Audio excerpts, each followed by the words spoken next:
He begged the government not to make him fight. Then he walked out of a forest with 132 prisoners.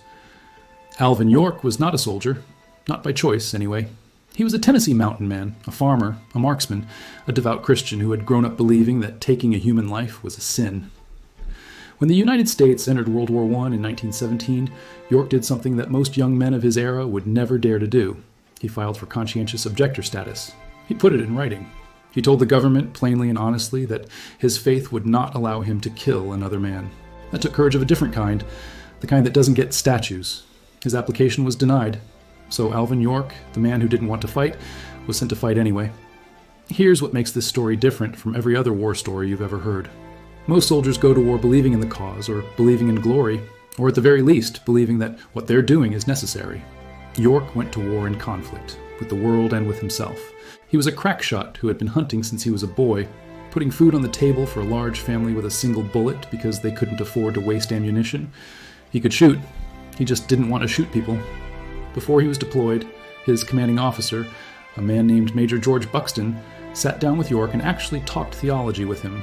They went through the Bible together.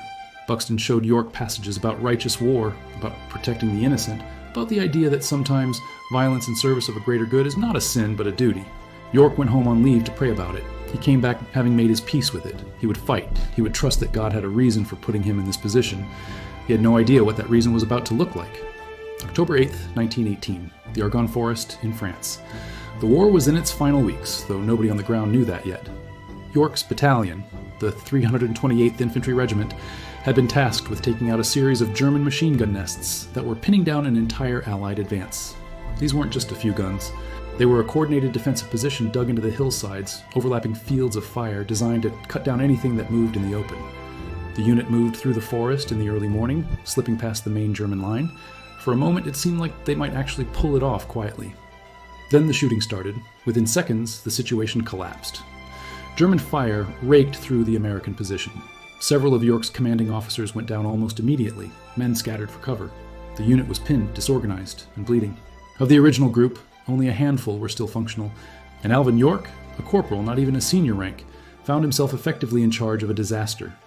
What he did next defies easy explanation. York moved. Instead of staying pinned down, instead of waiting for reinforcements that weren't coming, he started flanking the German machine gun positions. Alone. Moving through the trees, using the terrain the way he'd used the hills of Tennessee his entire life, he got himself into a position where he had a clear line of sight on the gunners. And then he started shooting.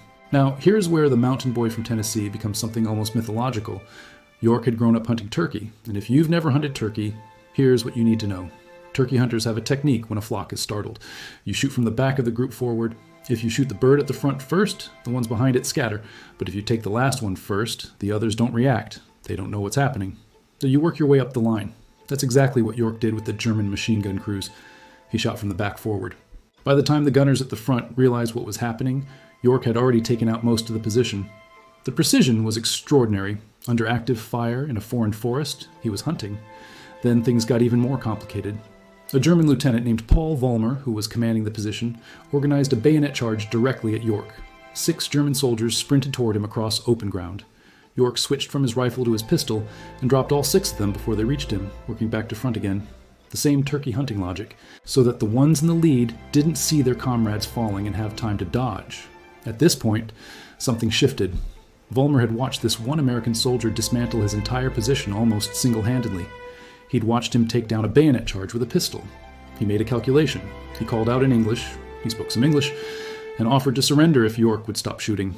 York told him to come forward with his hands up. What followed is almost comical in its audacity.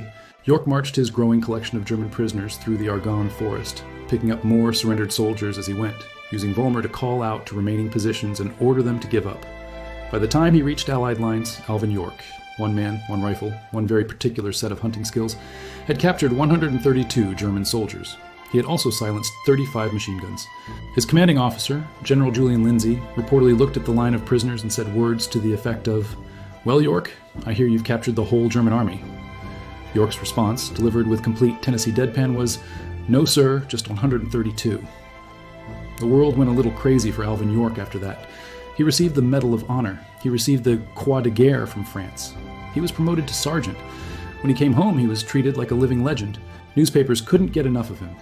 He was offered enormous sums of money for endorsements, for appearances, for the rights to his story. He was the original viral moment, a humble, reluctant hero who had done something so improbable that it sounds like fiction. And here's where Alvin York shows you exactly who he was. He turned almost all of it down. He was deeply uncomfortable with the fame. He didn't think of himself as a hero. He thought of himself as a man who had done what needed to be done and was ready to go home. He did eventually allow a film to be made about his life. The 1941 Gary Cooper movie that millions of Americans watched on the eve of another world war, but only after years of pressure and only because he was convinced the story might matter to a country that was about to need soldiers again.